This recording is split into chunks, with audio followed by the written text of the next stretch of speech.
জ্যোতি বসু, বুদ্ধদেব ভট্টাচার্য, সুভাষ চক্রবর্তী, সকলে আপনার নেতা ছিল। মানে কি বলবেন? আমি কি বলবো, আরো অনেক নেতা আছে, যে চারটে নাম বললে পাঁচটা, আর অনেকেই আছে। জ্যোতি বসুর পরে কেউ আছে? আচ্ছা, প্রত্যেকটা মানুষ ইন্ডিভিজুয়াল। তুমি ভাস্কর, তোমার মতো আর অনেক জার্নালিস্ট আছে, তো সবাই ভাস্কর নয়, এটা মানতে হবে। Every individual is unique. Jyotibabu সম্বন্ধে আপনার কি বক্তব্য? আমরা বলি, বারবার বলি, আচ্ছা আমরা জ্যোতি বসু সেন্টার তৈরি করছি কেন, জ্যোতি বসু সেন্টারের নামে সোশ্যাল স্টাডিজ সেন্টার করছি কেন, আরও তো অনেক নেতা ছিলেন, কেন করি? তাহলে তার একটা আলাদা পজিশন আছে, সেই জন্যই করা হচ্ছে।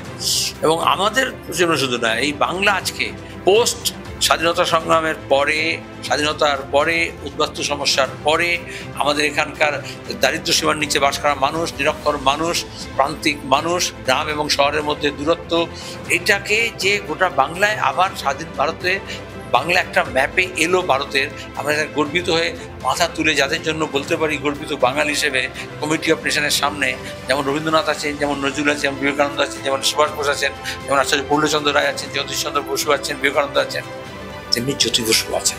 এটা একটা স্বীকার করতে হবে।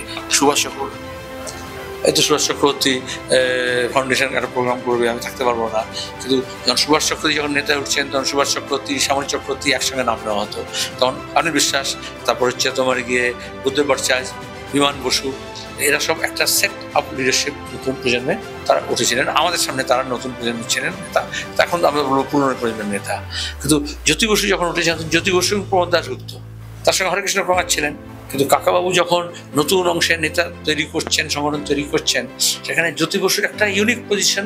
তিনি তার লড়াই, সংগ্রাম, আন্দোলন, তার কমিউনিকেশন স্কিল, তার স্থিতদি বুদ্ধি, তার নিষ্ক্রিয় ভাব, নিরপেক্ষ ভূমিকা, এবং তার সঙ্গে তিনি বাংলাকে বুঝেছিলেন, বাঙালিকে বুঝেছিলেন, মানুষের সমস্যা বুঝেছিলেন, এবং সেই সমস্যা সমাধানের জন্য স্বাধীন ভারতে তিনি ব্যারিস্টার হয়েও এসে মাঠে নেমে রেল শ্রমিক থেকে আরম্ভ করে জুট ওয়ার্কারদের, বন্দর শ্রমিকদের সংগঠিত করার চেষ্টা করেছিলেন। তিনি মুখ্যমন্ত্রী হয়েও তিনি ওই কথাগুলো ভোলেননি। যা যা নিয়ে তিনি আন্দোলন করেছিলেন সারা জীবনে, ভূমি সমস্যা, খাদ্য সংকট, বেকারি, দাঙ্গা হাঙ্গামা, সাম্প্রদায়িকতা বিরোধী, তিনি মুখ্যমন্ত্রী হয়েও যে সেই সব ইস্যুগুলোকেই অ্যাড্রেস করেছেন। তিনি বারবার বন্দী হয়েছেন, ব্রিটিশ জেলেও বন্দী হয়েছেন, কংগ্রেস জেলেও বন্দী হয়েছেন। আজকে দেখো জেলে গিয়ে কত বন্দী আছে, কত রাজনৈতিক বন্দী করাচ্ছে।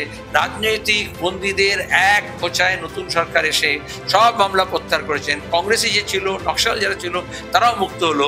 এই জন্য জ্যোতি বসু।